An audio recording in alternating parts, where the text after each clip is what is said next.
He's going all the way. 20, 15, 10. Touchdown. Texas Tech takes home the victory.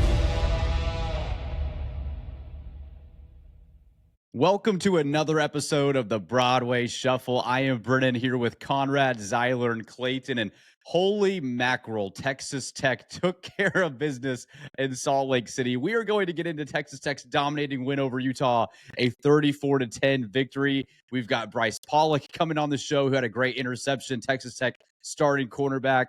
We'll go through our reactions. Our Tommy Tuberville is coming up. All of that. It's going to be a great episode. Shufflers, if this is your first time tuning in, wherever you are listening, we appreciate it. Conrad, I will go to you first with our first word of the episode before we get into all of our reactions to Texas Tech's win. Yeah, so obviously this is a glorious episode for the four members of the Broadway Shuffle, but we have been accused at times in our brief history of maybe being a little bit too biased. And you are going to experience that once again today. We are all very proud of the Red Raiders. We are all very excited about what happened in Salt Lake City. And so if you didn't know and you're tuning in, we are an extremely biased but also fair Texas Tech podcast. So make sure to keep listening, hit that subscribe button. And we could not be more excited to talk about the victory against the Utah Utes on Saturday in Salt Lake City. So this is going to be a great episode. Make sure you keep tuning in for Brice, like Brennan said as well. So let's get started. I could not be more ecstatic to talk about the Red Raiders and where we're going to go, not only this season, but maybe in the years ahead as well on this episode. Yeah, Zyler, let's go. Or go ahead, Z. Go ahead. Too excited to Yeah, I talk? was just thinking about this, and I should have done some research beforehand.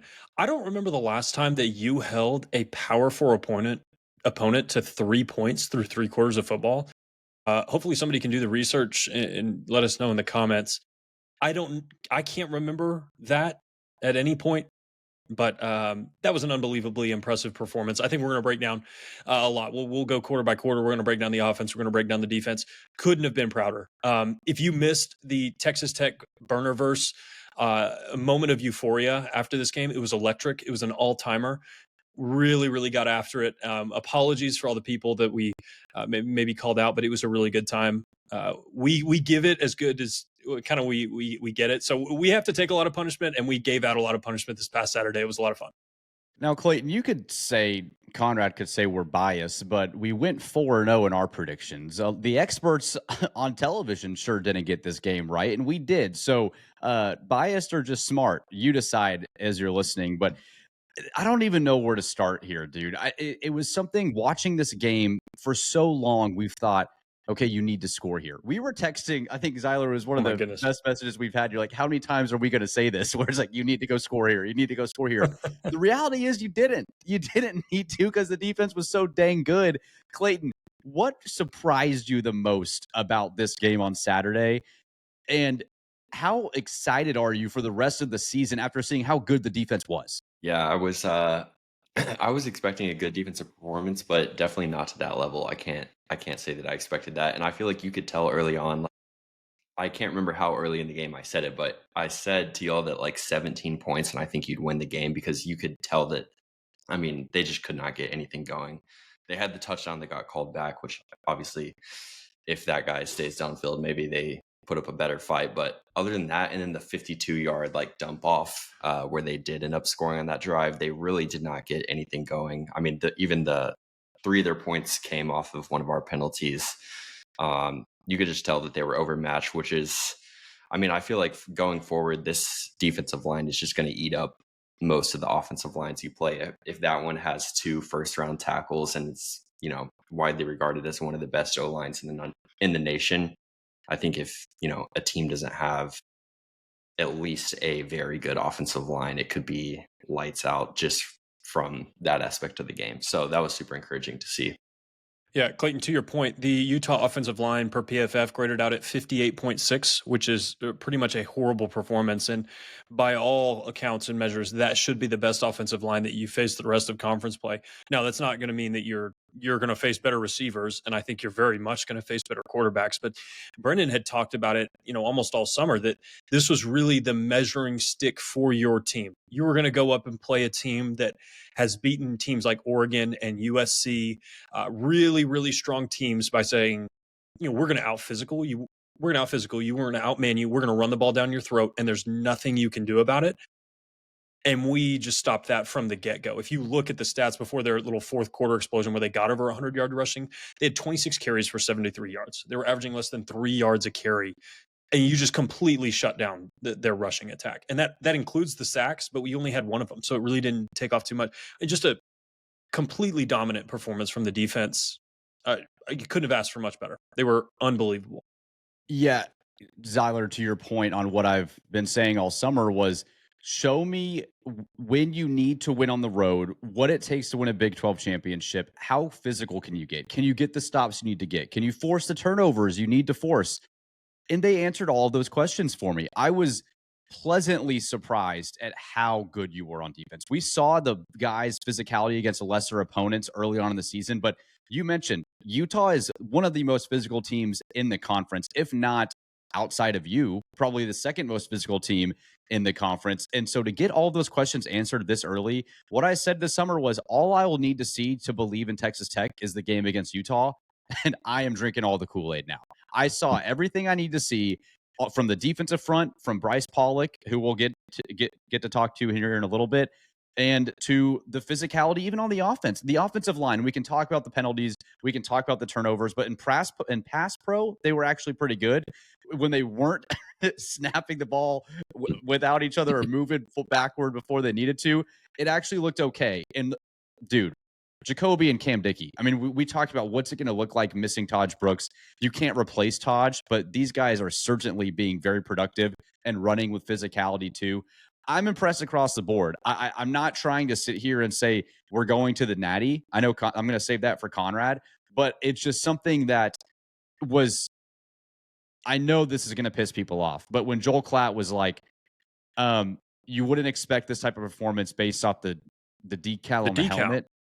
And I know that frustrated a lot of people, and that's, I think, why some shufflers might have picked Joel Klatt amongst other reasons. But, dude, we've got to be honest with ourselves. That was a performance we have not seen from a Texas Tech team in a very long time.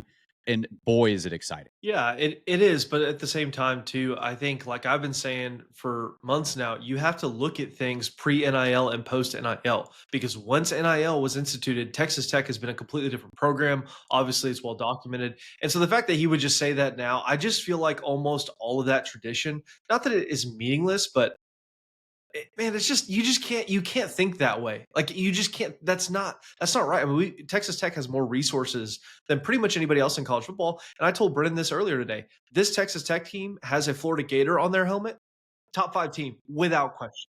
Without question. Oh, yeah. If this team, 100% agree. it's not even. Yeah. And so it's wild to me that people would still make comments like that. I think they're pretty ignorant, to be honest with you. And that's why I'm disappointed that he would make that comment, because it's just so biased and it's not reality anymore.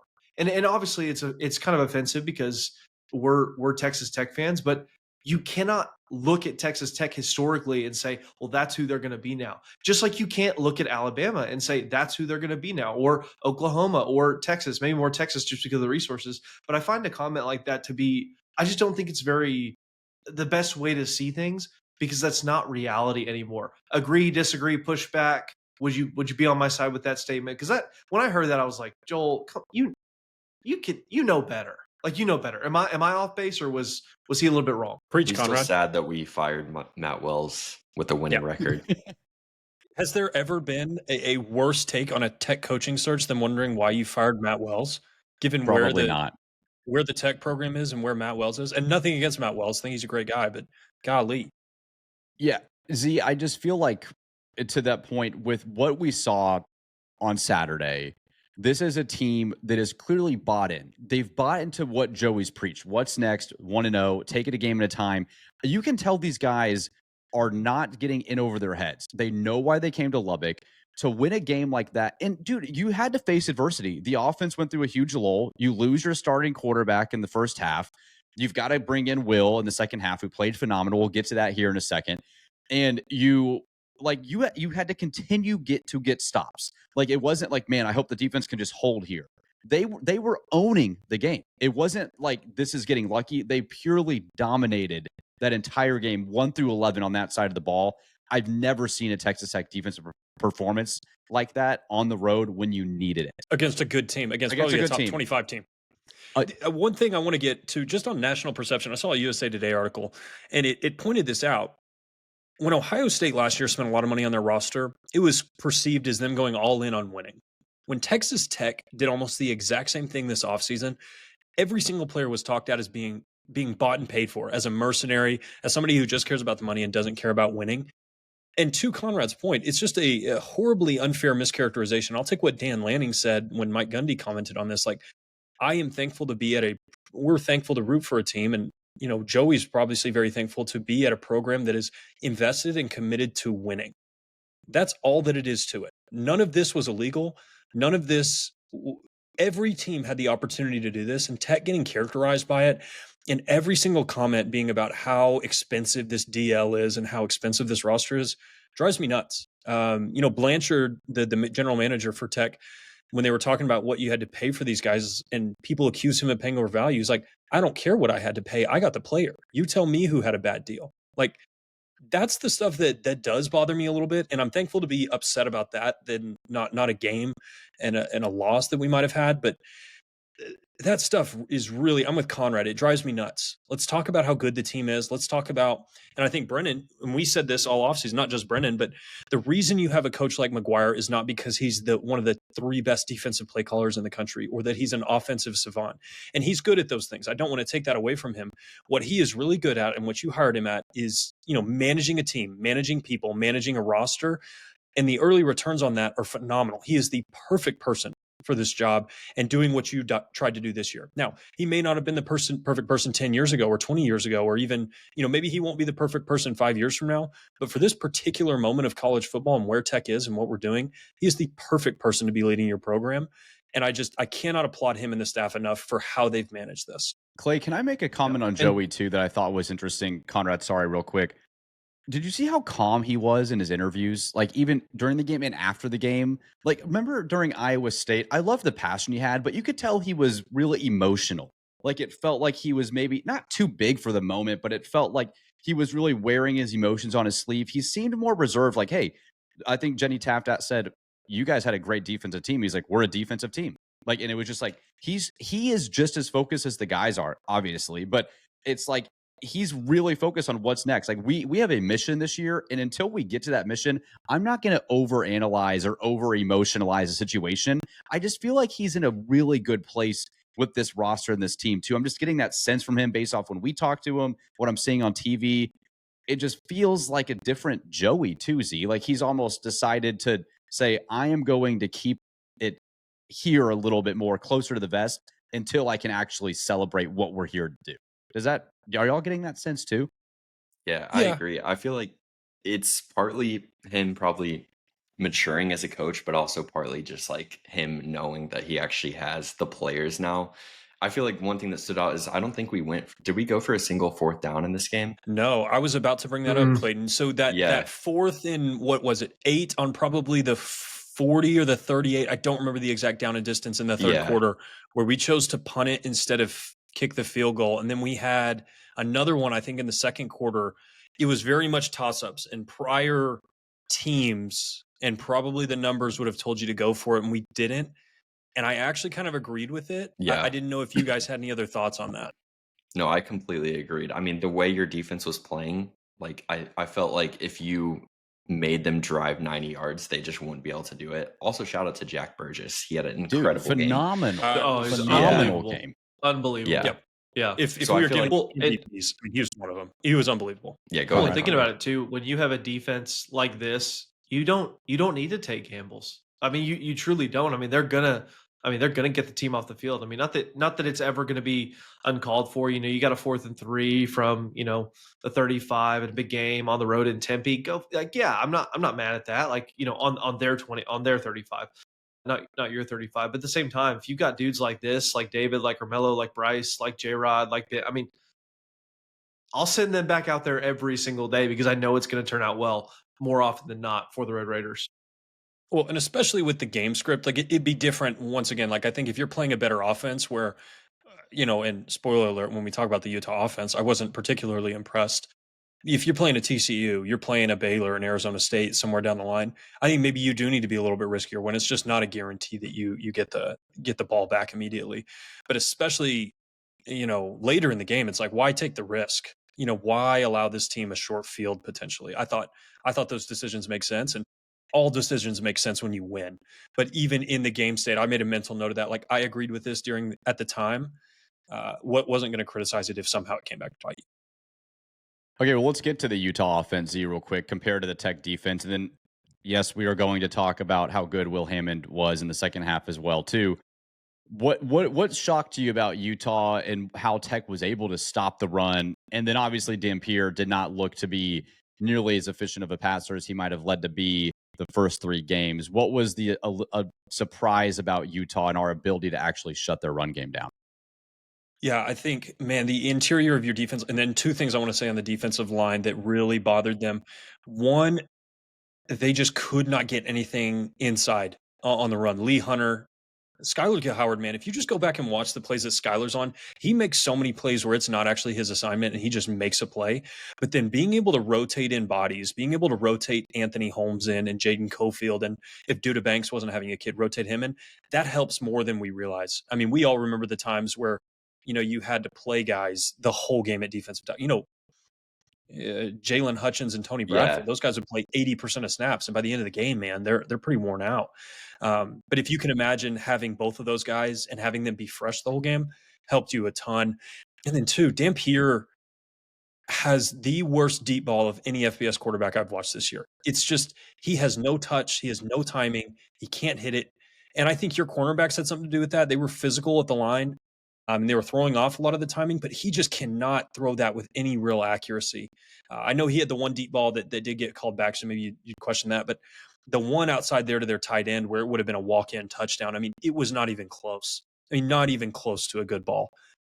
And he just presented no downfield passing threat. And I think we played him as such. We said, okay, dude, I mean, if you want to take downfield shots, by all means. We'll take our 2 interceptions. We'll take all the incompletions. He was just terrible.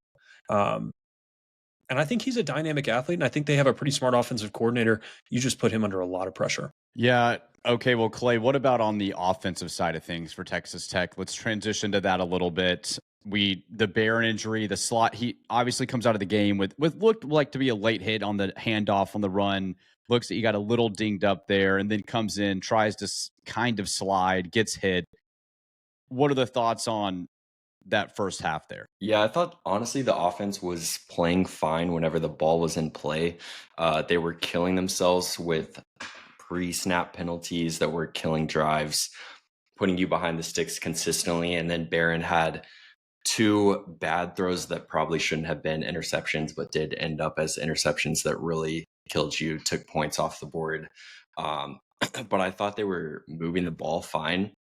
I do want to say one other thing about the Utah offense. I'm disappointed in myself for not sticking to my guns because there was serious red flags about this offense going into the game, and I wanted to pick Tech like 31-14, but out of respect for for Utah and not wanting to get clowned if that didn't come to fruition, I didn't.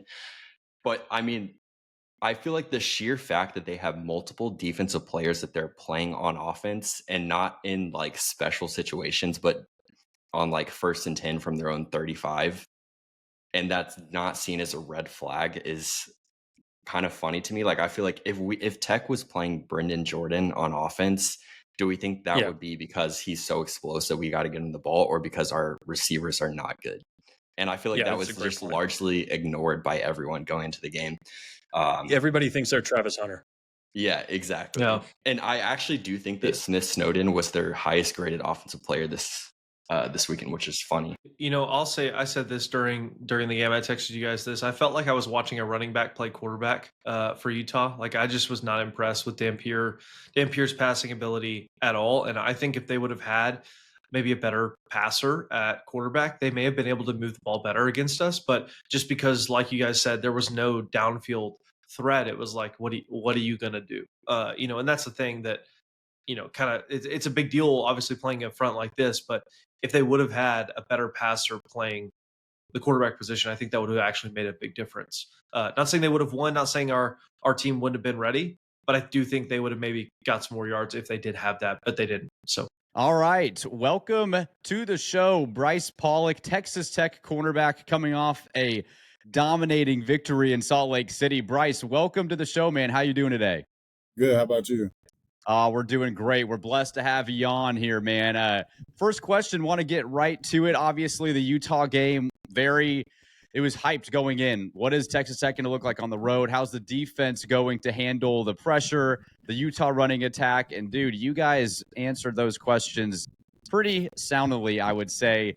Talk a little bit about the game, your experience there in Salt Lake City. What was that atmosphere like? And obviously the interception that you were able to have as well. Go through that for us and tell us about how fun it was to come out of Salt Lake City with a win. Yeah, it was a lot of just like build up leading into that game. So like I woke up very excited. We got into the stadium. It was a good stadium, good crowd. I felt like I was like boxed in like a box. Like the stadium was like in the mountains or whatever. But it was a good like atmosphere.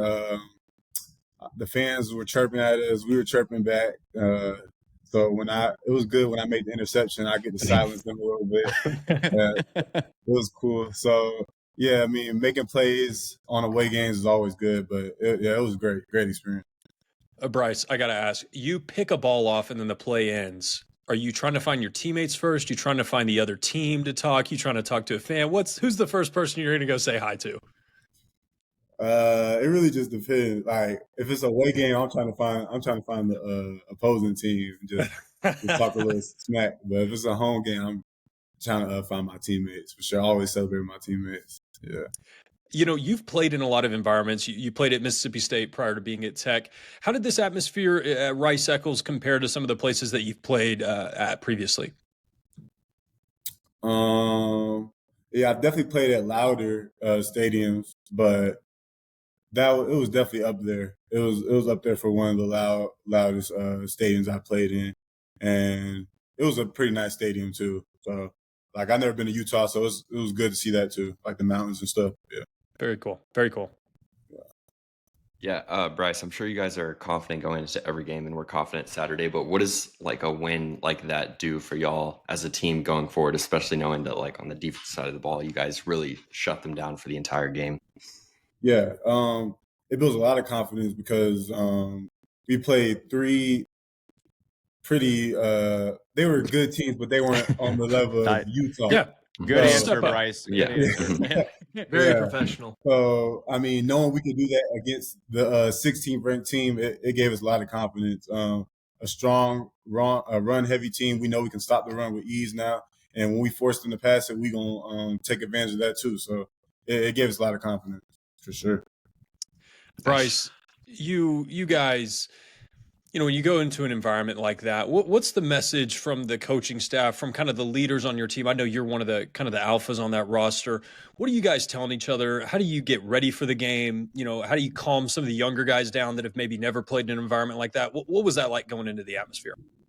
Right. So specifically in the cornerback room, we preaching like it's an important game, but it's only an important game because it's the next game. Like, I mean, we're going to treat every game like it's the same. Like, we know, I mean, it's a conference game, but at the end of the day, we're going to make our preparation the same. So we try to preach that to the younger guys and really everybody. Our coach Wood, he preached like this was like a real run-heavy team. So we knew that into it was going to be a physical game. So we were just prepared for like whatever came with it. We were just ready, really. Brice, talk a little bit about what y'all's expectations were going into this game. Obviously, it was to win, but coming out 34-10, I mean, that's a huge discrepancy in terms of what we were favored or what the line was for the game. What does that do just for the rest of the country? What do you think this says about Texas Tech, who we are, what we're about, and, you know, specifically on your side of the ball, who this defense is for the Red Raiders?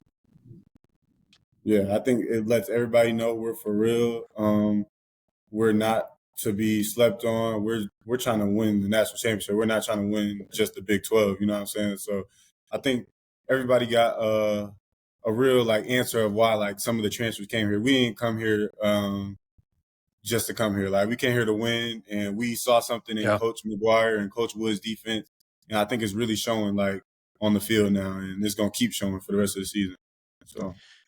Yeah, man. And you've now had 3 interceptions on the season, which is awesome. And it's interesting because so much was talked about the front four coming over with Lee Hunter, Romello Height, David Bailey, the linebacker core returning. It's not the secondary and your position group wasn't overlooked, but it wasn't as heavily talked about. And you guys have played phenomenal.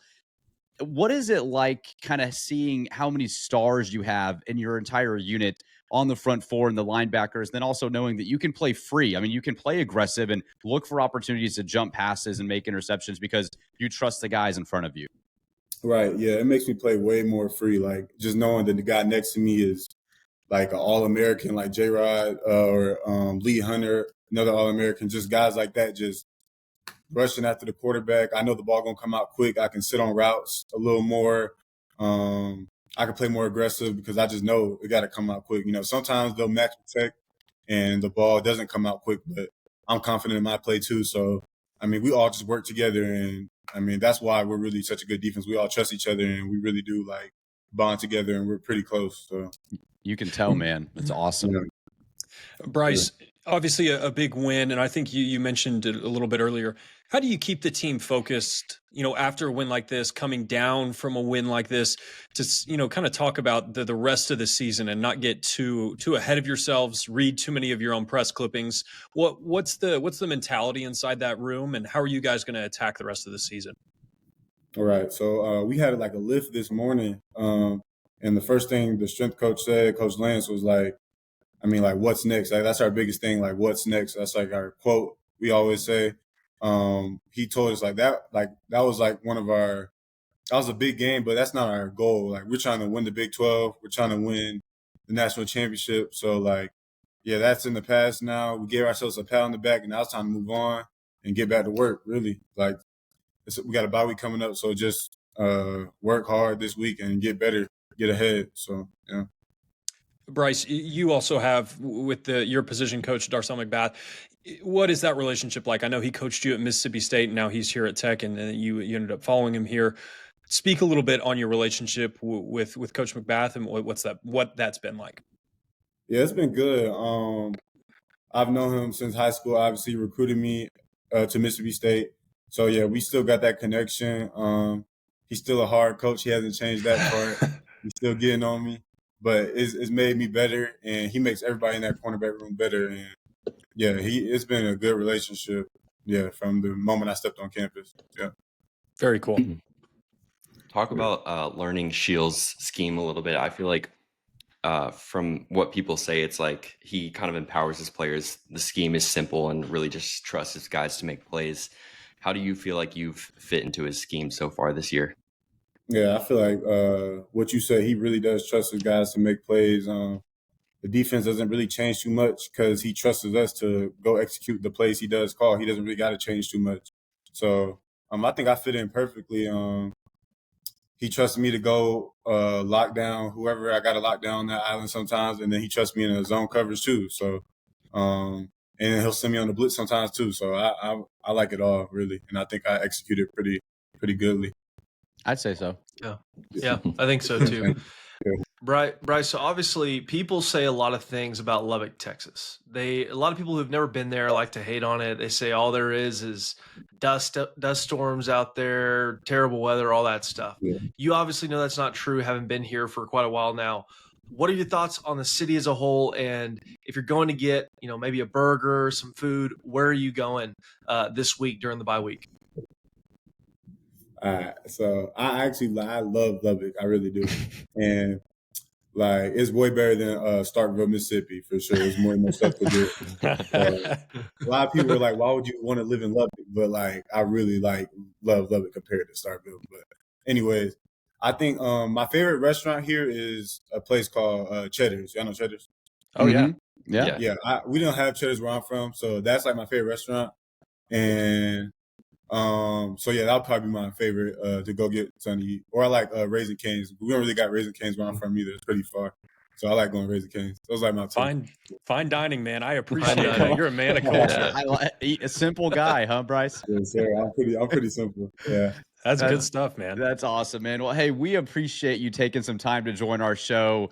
It's been such a blessing to watch you play and wear the Red Raider uniform these first 4 games. We can't wait I'm sure you guys like the bye. I'm bummed we got a bye. I can't wait to see you guys on the field again, taking on the Houston Cougars here in a couple weeks. So, dude, get after it the rest of the year. We hope to see you again, and thanks so much for being a part of our show. And man, it's so much fun to watch you. Keep it up. All right. Yes, sir. And thank you. I hope to be on it again maybe one day. We'll love to have you, Brice. Anytime. Yes, Thanks, man. Have a good day. You. Well, thanks to Brice Pollock for joining the show, man. He had a great interception. Off to a great start. There was something about the cornerback room that I talked to when I asked him the question. Like, it just felt like they were a little overlooked because of all the hype on the defensive front and those transfers coming in. But, dude, this guy's playing his tail off. It's been awesome to watch the secondary play, and he has been flying all over the field, Z. Yeah, I think this will be the last year you see Brice Pollock in a Red Raider jersey. I think he is NFL bound. He looks like an NFL corner. He's quick enough. He's big enough. Enjoy your time watching Brice while you can. I think he is going to be playing on Sundays here pretty soon. So, man, yeah, Brennan, wanted to kind of dive back in, and I think it segues nicely into just some defensive notes kind of before we hit the offense. I know we're going to talk Will. We're going to talk Barron, Jacoby, Caleb. Jacob Rodriguez, man, just continues to be a consistent playmaker. I wanted to read some stats, and this was from PFF, just on how well that he's done so far this year. And I just think it's not getting talked about enough. Per linebackers in the Power Four, he ranks first with a 91.2 PFF grade, 93.1 run defense grade. That is first in the Power Four. 16.4% run stop rate. That's fourth in the Power Four. And then 85.6 coverage grade. That's fifth in the Power Four. He's playing like an All-American, not just an all Big 12 player, playing like the best linebacker in the country. That's what he was billed as. Unbelievably impressive performance. And the fumbles he continues to force, they're not flukes. He practices that. He's obviously taught Ben Roberts that because he had that really clutch fumble. Really, really impressed by the linebacker group. And John Curry, I thought he was a little more quiet this game, but really, really solid. And then I got an issue of apology, a little bit lower on Brendan Jordan than I probably should have been. Thought that pass interference was a little bit weak, but I thought he played really well, both in the run game and in pass coverage. Really, really impressed with him. And he's stepped up quite a bit compared to what I had preseason expectations of. Yeah, Clay, there's so many guys on it. I mean, you could talk 1 through 11 on the defense. Romello Height played a great game. It felt too like Lee Hunter, obviously, and Skylar Gill Howard. I mean, this is just such a deep group, dude. I'm almost still floored. I think I'm still surprised at just how good this unit looks. It is so exciting. Dude, I am too. I feel like I don't know which is more shocking to watch Tech have good defensive line play or Tech have good cornerbacks, because I've seen the worst of the worst on both of those throughout the years. So to have both like units be good at the same time is just, it's like a dream. Who on the defense, who's exceeded expectations the most for you? Maybe not who's been the best, but who's been better than you expected? I feel like Romello Height, even though I had high expectations for him, he's even been better than I was expecting. I think I would agree. Conrad.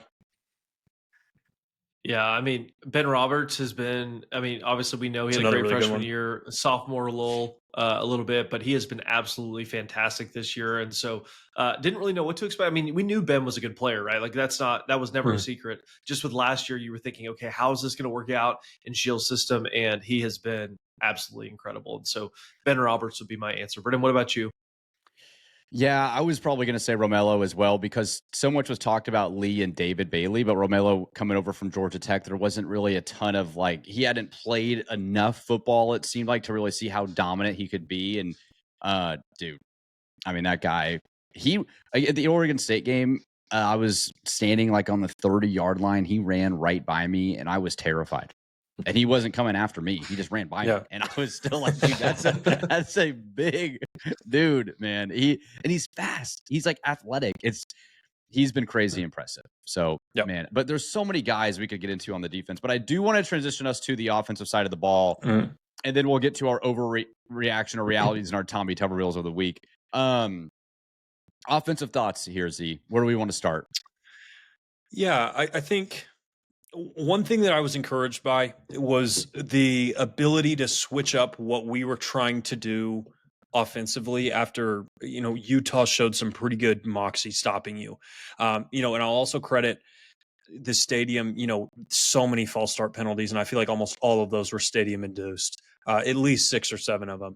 And that hurts you a ton in the first half and then early in the third quarter. When you weren't playing behind the sticks, you were pretty good, and I thought Barron was pretty good. I think Clayton alluded to it earlier. the two interceptions that he had, one, I think you could have gotten a PI on Caleb Douglas. I mean, that guy wasn't looking for the ball. He was in Caleb Douglas's helmet. But it's not a great throw. That's a 45th percentile throw. The throw to Coy, a 50-50 ball that's maybe a little bit inside, but it's off by 6 inches, maybe a foot. And then that guy makes a play and you tip your hat. I thought Barron was fine. I thought he was good.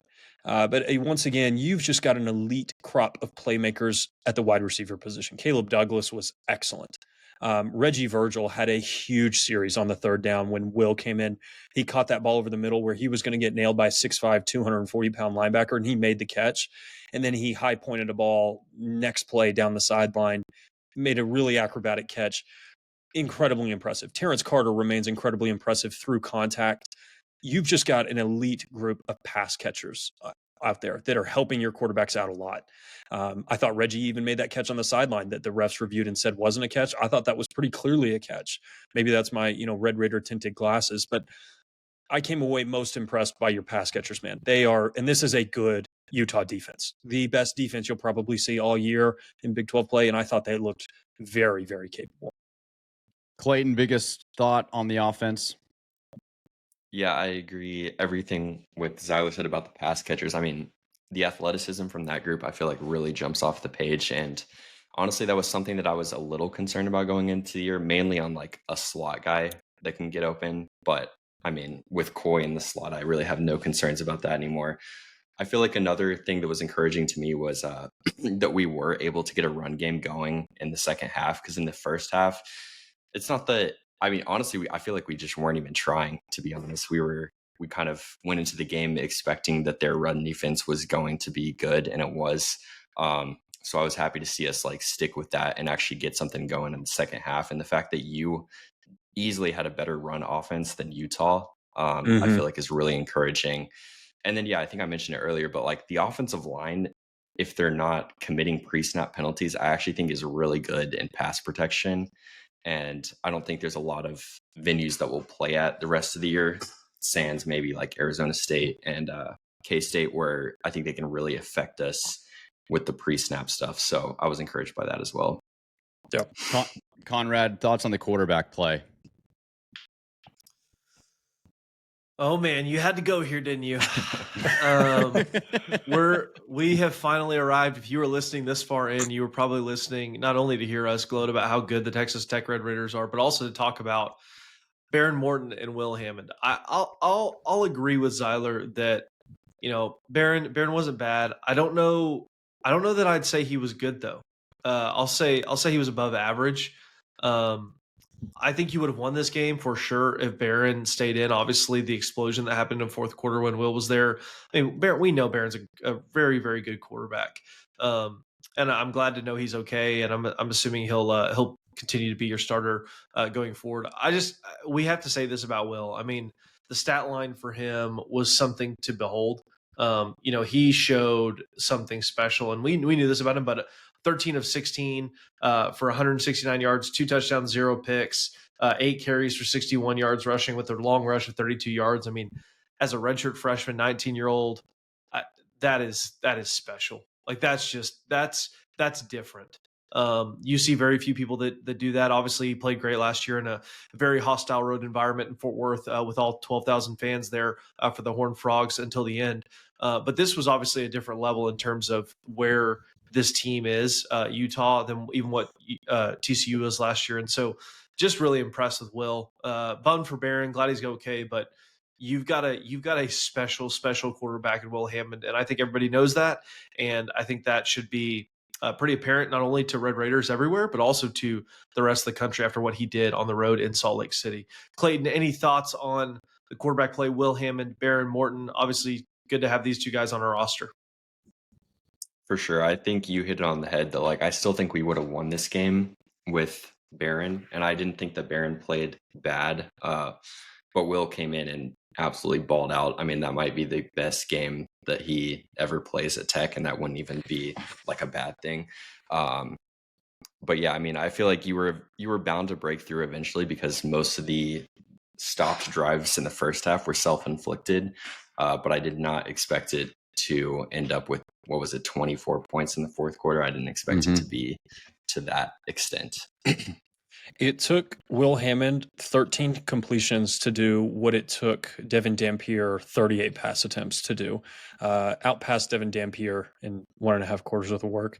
He was excellent. I mean, PFF graded him with 4 big-time throws on 16 attempts. That is a ludicrous number. I mean, pretty much a perfect passing day from him. And I didn't think it was, he had that touchdown to Terrence that he should have had.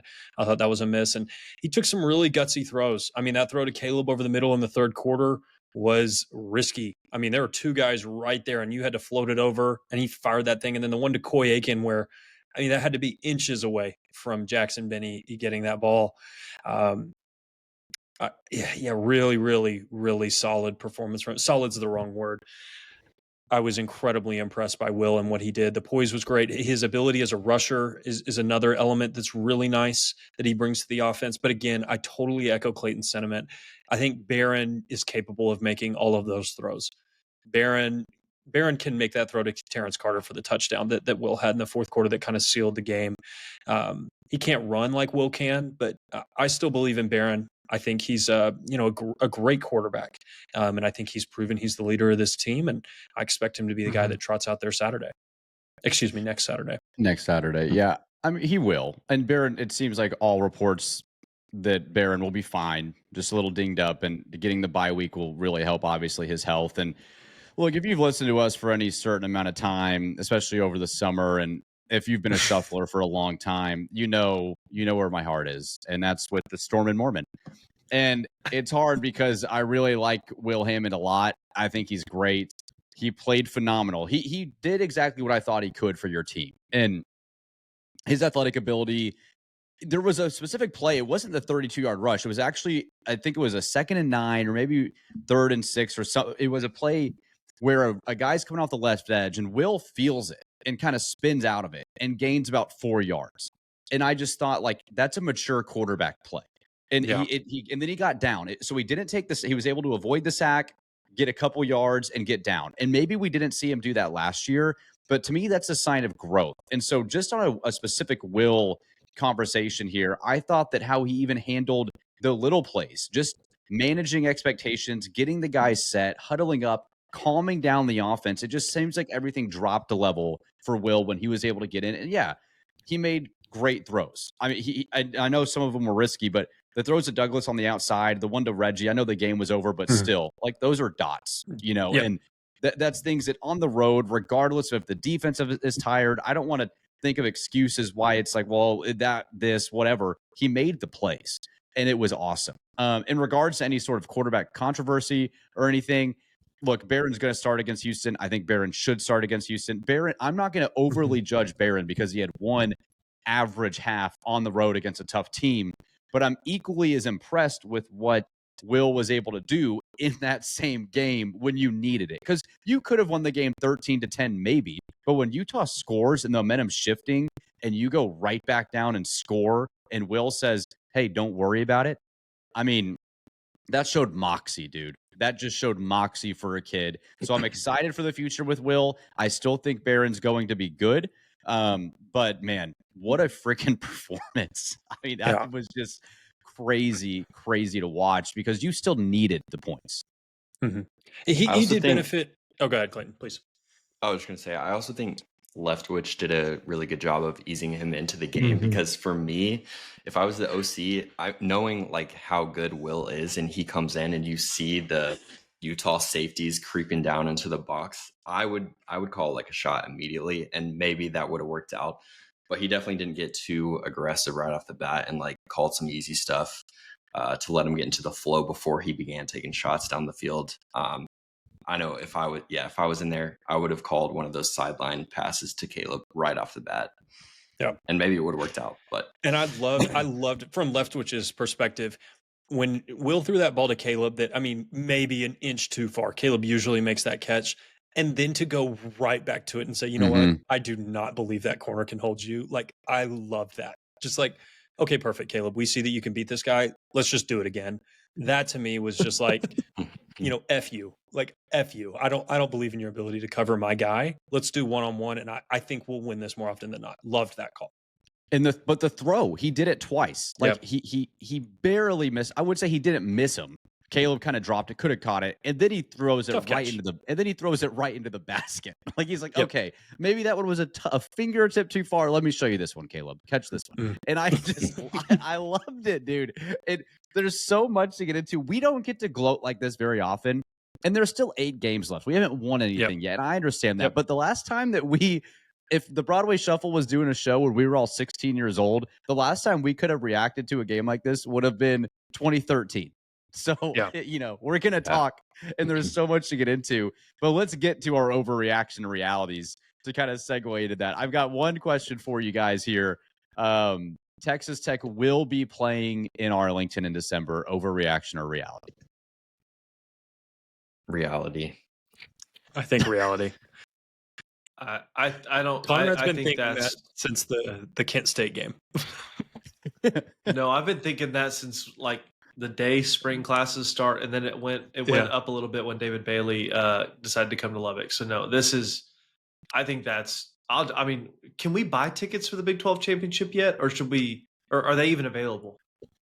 You could probably get them. You could probably get them. This section of the podcast could age very, very poorly, but we don't believe it is. That's why we're all saying reality. I'm going to say reality too. Dude, I'm going to die on the hill that I said all I would need to see is the Utah game. And I've said it on this episode just 20, 30 minutes ago. I'm drinking the Kool-Aid. Conrad, you're the Kool-Aid guy. It's humming. I mean, this factory is as hot as it's been. The orders are flowing in. It's crazy. I really feel like after watching that, that's all I needed to see to know that you can win a conference championship. And I believe that. Again, that's not a biased thing. Joel Klatt believes that, by the way. Gus Johnson believes that. When they said this is a top 10 team in the country, that in the AP poll comes out, you're ranked 12th. We'll have our Broadway Shuffle release Thursday. We'll tell you what you really should think about the top 25. Yeah, you're exactly right. So don't worry about the AP poll. It's cute. It's cute, but it's not the real poll. But, dude, I mean, come on. You can call us biased if you want to because we're a tech podcast. This team's legit. Just a fact. The only thing I will say, I want to see you against a quarterback that I believe is Power 4 caliber, which I think Devin Dampier is like kind of there. And no disrespect to him, dynamic athlete, but just can't throw the ball. Like, was just not a threat anywhere past 10 yards. What do we look like against? Let's see Weigman, Daniels, and Levitt. Those are the next 3 quarterbacks you play. And I think those teams have clearly worse offensive lines. But that's the one thing that's like preventing me from going all in. But you are clearly the team to beat in the Big 12 right now. You're 1-0 with probably your hardest road game out of the way. You still have 4 more road games. You don't get 5 home games this year. So you gotta win a lot of games on the road. So you better prove that you can do it. But yeah, man, I mean, it's just hard not to believe that. I will caution you. Last year, Utah beats Oklahoma State in a top 20 matchup in Rice-Eccles Stadium, and both of those teams end up incredibly hapless. Things change. What we think at week 4 is not going to be the same as what we think in week 12 and week 13. But yeah, right now you look very well equipped to make a run to Arlington. But those teams had a ton of injuries. I mean, we're talking, let's say Texas Tech stayed healthy for the most part, all things considered. This is a top 15 team in the country. Those teams were not that last year. This is a top 10 team. You're eighth in SP plus right now. Top 10. Yeah, top 10. Well, so this is a top 10 team. Zyler, when talking about how you evaluate Texas Tech's defense against upcoming quarterbacks, I am just shocked you did not mention our favorite quarterback in the country, not on a Texas Tech roster, Avery Johnson. I can't believe that. The disrespect there is he can throw Avery it better may have than something Dampier. to say about that. He can throw it better than Dampier. I can throw it better than Dampier. We know, Conrad. We think you think you're the third best quarterback in the Big 12. I think all of you can throw it better than Dampier. I believe that with all my heart. He genuinely did have the worst throwing mechanics I think I've ever seen. It looked like a kid that should be playing for Kent State. Yeah, it wasn't great. When he isn't able to get out in space and be a dynamic athlete, when he's forced to be a pocket passer, it's just that's just not what he's good at. I still think, though, that Utah is going to be a force in the conference based off their schedule and their ability to run the football. And their defense. I think in their defense. I mean, I do think there's still going to be a presence in the conference that will have making some noise up until November. But my second question for you guys, and we'll get to a quick look around the country and our Tommies. Texas Tech's road woes are officially over. Overreaction or reality. If you date back to last year, remember the Iowa State game, you find a way to win. You win at Utah. There's been some road victories the last couple of times we've played. Are they Oklahoma State? Oklahoma State. There you go. That's powerful Cowboys. Yes. How could I forget the almighty Cowboys? How the mighty have fallen, dude. So sad. It is, man. So it's so sad. Is that 3 in a row now that I believe that's 3 Big 12 conference wins in a row on the road? Iowa State, Oklahoma State, and Utah. I think that's 3. Yeah. We're 4-1 in our last 5 road. Honestly, I think the road woes have been over since we played at Baylor in 2023. I think the Wyoming game has just been looming over that. But since then, I mean, you lost at BYU with Jake Strong. You lost at Texas whenever you were just completely overmatched. And then the one that you really laid an egg was Washington State. But you've beaten Kansas on the road. You lost to TCU by a point whenever you fumbled. But I feel like that's been a little overblown for a while. Okay. That's just reality. It's hard to win on the road. We're going to lose probably a road game this year. You're going to lose road games in the future. It's just harder to win on the road. That's part of it. But I think saying that Joey can't win on the road, not a true statement anymore. I love that. Conrad? Yeah, they're over. And Zyler, I disagree. We're not going to lose a road game this year. We're not losing a game this year. In the regular season, we're not losing a game this year. I'm serious. I mean, I believe that. I really do. I don't know.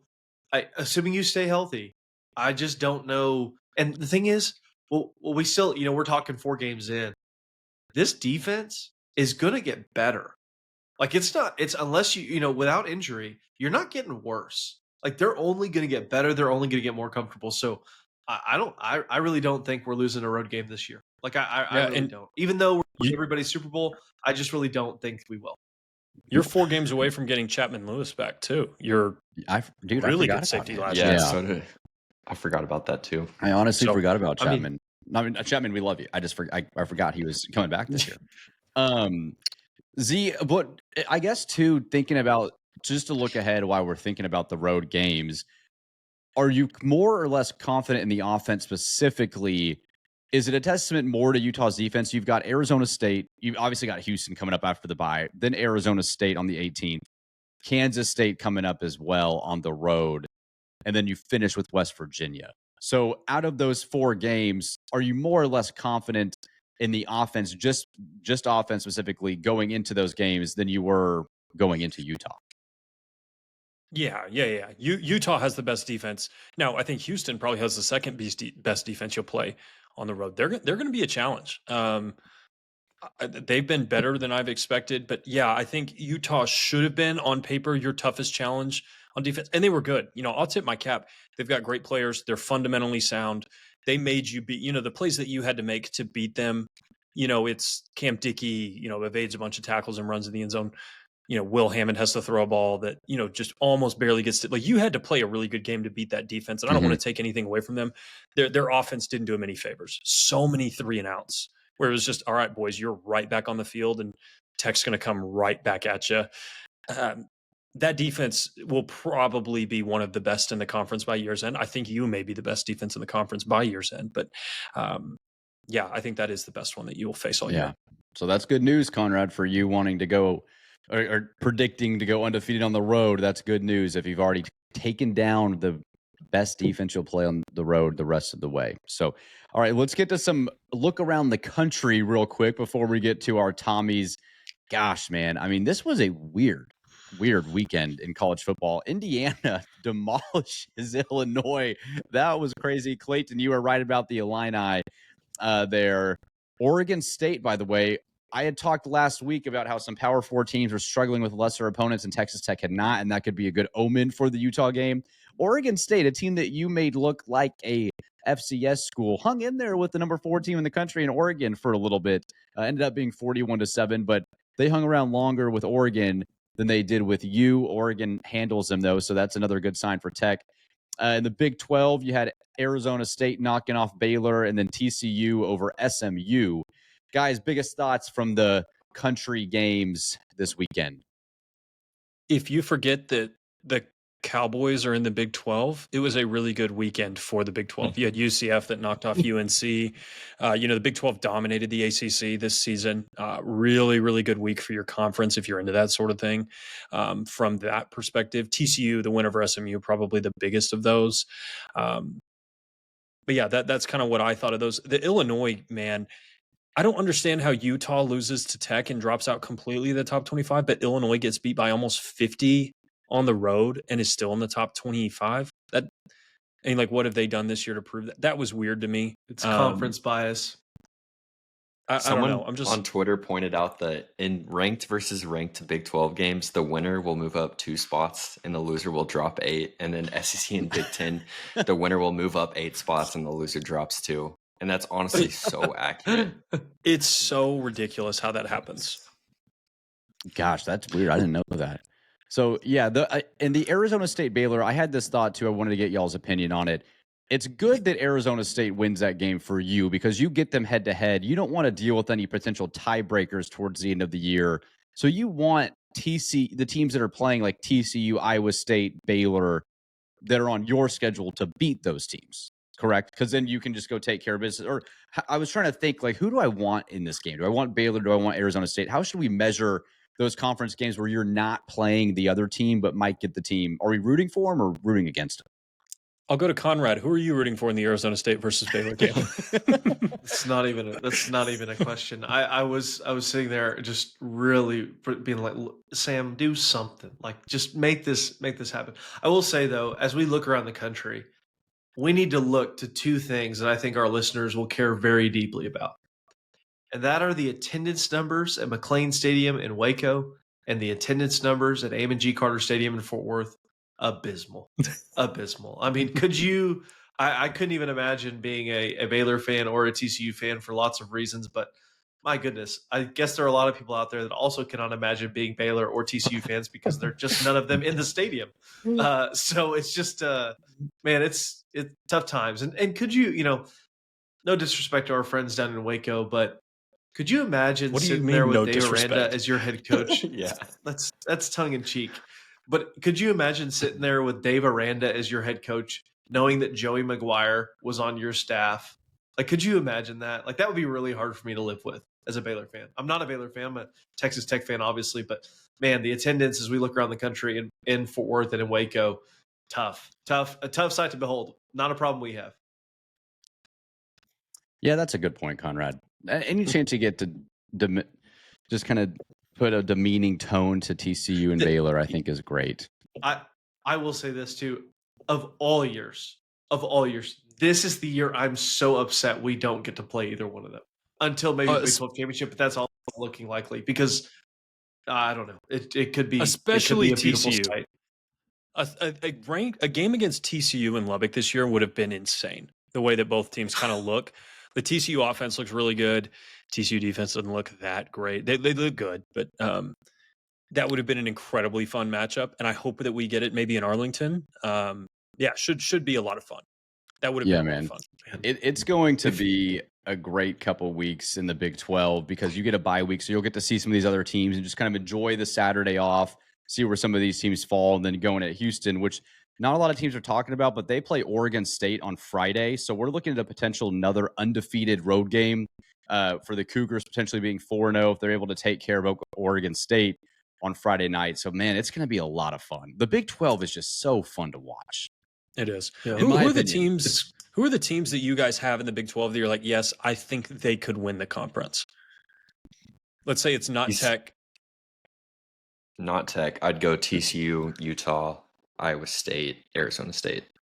End of list, probably. Okay, I like that. Yeah, I'd go TCU, Iowa State. Honestly, after what we saw with Utah and how we beat them, talking about them winning the conference, as in beating us again, potentially, I will take them out. And I'm a Utah guy. I had them in the conference championship to start the year. So I'm going to say right now, just Texas Tech, TCU, and Iowa State. I'm not sold on Arizona State yet. I'm not sold on Iowa State, dude. Like, I'm not sure that they're actually But if you look at Iowa State's schedule, dude, I mean, they don't play anybody. I will say, I think Kansas has a legitimate shot to make the title. Their schedule, if they find a way to win some road games, I mean, they do not have a lot of the tough teams. They play you in Lubbock, which is probably the toughest game that they have, but Kansas State being down helps them a lot as far as projecting. I think they've got a legitimate shot to make the title game. Yeah, if there's a team where for all of our listeners, for all of our listeners, this will probably be the last mention of Utah you hear coming from Brennan on the podcast because they are being faded from the Broadway Shuffle at this point, right, Brennan? Yeah, for sure. For now, maybe in November. One team I'm interested though, this Arizona team, Zyler, they get Iowa State this upcoming weekend. We'll find out more about Arizona as well too in the Iowa State. There's some teams like it wouldn't shock me. Obviously, last year Arizona State comes up from finishing or predicted to finish last of first in the conference. So we might be seeing some teams in November that were like, "What the heck?" Like Arizona is here in the tied for first or second in the conference. We don't know. I mean, it's still really early, but I could see a surprise team still make a run based off last year too. So totally agree. All right, well, let's get to our Tommy Tubervilles of the week, man. We've got some great ones.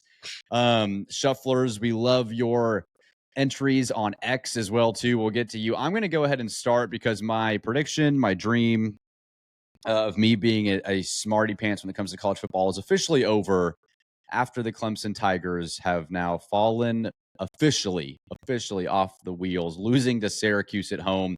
We talk about Oklahoma State and how it's getting bad with Gundy.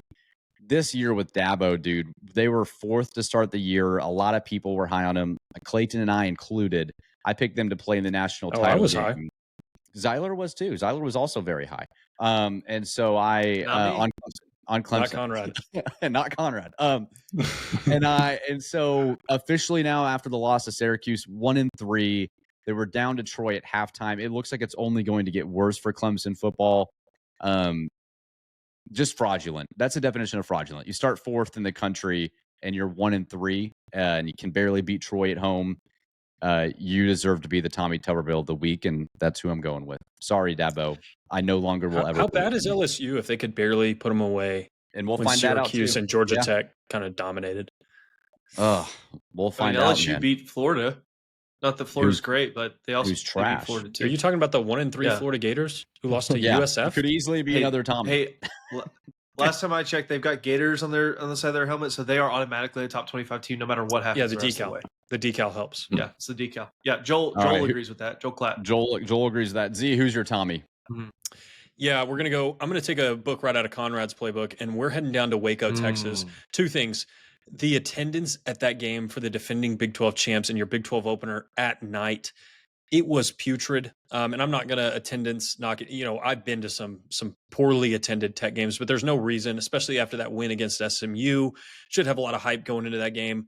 There were thousands of tickets available, and that's just, I don't get that. But then Dave Aranda, this is going to be another Tommy for me. 4-12 against Power 4 schools at home since the start of the 2022 season, and 1-9 in games that would classify as big games at home. Is Dave Aranda looking to the UCLA job? We may find out sooner rather than later. Not been a good start for the Baylor Bears this 2025 campaign. All right, Conrad. Yeah, so when we ventured into the sports media world just as a little hobby, what we started to do was pick games. And some of us are better at it than others. I mean, you really don't know what's going to happen. You're guessing based on the information you have. But there are some certain individuals that make a lot of money analyzing games, picking games, telling you who's going to win, and they've created a spectacle when picking games. That is the college game day pickers. Kirk Herbstreit, Pat McAfee, Desmond Howard, and who I'm missing. How could I forget? The great Nick Saban. Those guys all picked Utah to win against Texas Tech. And, I'll just say it. The Broadway Shuffle knows ball, unlike those guys, because they all were wrong with their picks. We were all right. College game day pickers, you are my Tommy Tuberville of the week. That's a good one, man. The graphic was there. Kirk had a chance to change it, and he couldn't help himself.